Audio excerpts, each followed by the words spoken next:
I remember back in 2002 when we started His House Productions, telling children's stories to churches and how much fun it was for us and the reactions that we would get out of the children and the parents. Just hearing the feedback from the parents and from the kids, we would hear that, why don't you guys record some of the children's stories that you're doing? Okay, God is putting us on a mission. And so as we started this process, I remember going, okay, God, what are you telling us to do? And what characters are we gonna use and how are we gonna tell the stories? And that night I got a late night call from my brother and his wife. Like 1 a.m. Good thing it was a weekend. And I remember the call and you all were excited and said, we got the name. I was like, what name? And it was Broski and the Fan Band. I was like, Broski and the Fan Band? My brother says, yeah, and it means brotherhood and family. But the next day, kind of thought, well, what about the characters? Broski and the Fan Band is basically made up of 3 characters. Yep. So the first character is Broski, the character who was raised in the city. He's sort of the character who always causes a little bit of commotion out of the group. He's the one who gets them into a bind, and then they have to figure out how to work themselves out. He's the animated character of the group, and he's the self-proclaimed leader of the group. The second character is Cotton. Cotton is from the South. He is the true leader of the group, very thoughtful, highly intelligent, and he speaks with a Southern drawl so that he is very purposeful in the words that he chose and very methodical in his thinking. So he oftentimes has to get him out of hot water. But then we said, hey, we need this other character, Candy. Now who's she gonna be? Now Candy is the character who's actually from the suburbs.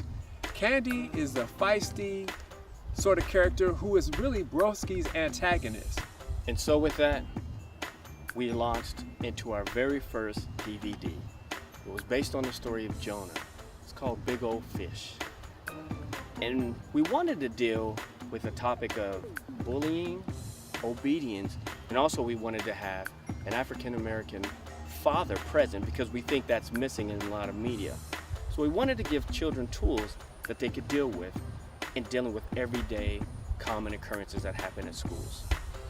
Now we learned so much from our first project, Big Old Fish, and we embarked on a second project, and we called this second project The Stinky Locker. And The Stinky Locker was based on the story of the 3 Hebrew boys, Shadrach, Meshach, and Abednego. The Stinky Locker is, we dealt with 2 very heavy topics. We dealt with materialism, and we also dealt with peer pressure. We brought a new character in Stinky Locker, and this character was called Young G. And Young G is like any middle school age kid who basically wants to be popular and wants to fit in and has to deal with peer pressure.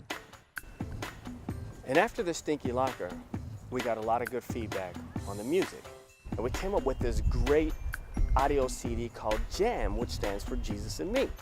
Because we did some audio dramas, as well as we had a Christian comedian come in and just kind of narrate us through this audio CD that has 13 tracks. And as the Bible tells us, that Satan is a roaring lion seeking whom he may devour. He came and he attacked. We went through some personal trials, some family trials, as everyone does in life. And I think it's important for us to say this. But the Bible also tells us, where 2 or 3 are gathered in my name, there you may be also. And that the prayers of the righteous availeth much. And so we began to pray. Sure enough, God brought us out of it and gave us a brand new vision and a brand new focus and direction. And we call this new place Kingdom Village. And Kingdom Village is a new series that we're working on. And we're working on a video, as we're working on books, and as well as characters. But with Kingdom Village is really all about, number one, the kingdom. We know that the kingdom will be very diverse and it will have a whole lot of diverse characters in it. So we brought in new characters in Kingdom Village. And in this story, what we're trying to say is that new beginnings start with you. And we think that's really important because we all need second, third, fourth, and fifth chances in life. And so that's what this village really is about. As we begin this Kingdom Village journey and continue the His House production legacy, we need your help. And there are several ways that you can help. One is you can pray for us. We absolutely need that. 2, purchase our products, share them with others as gifts. 3, join our email list. You can go to our website, and the website is being shown on the screen. 4, join us on social media. And so with that, we as His House Productions would simply like to say, Thank you. for your time, for your attention, for your support. So again, thank you from His House Productions, and remember to laugh, Learn and live. God bless. God bless you.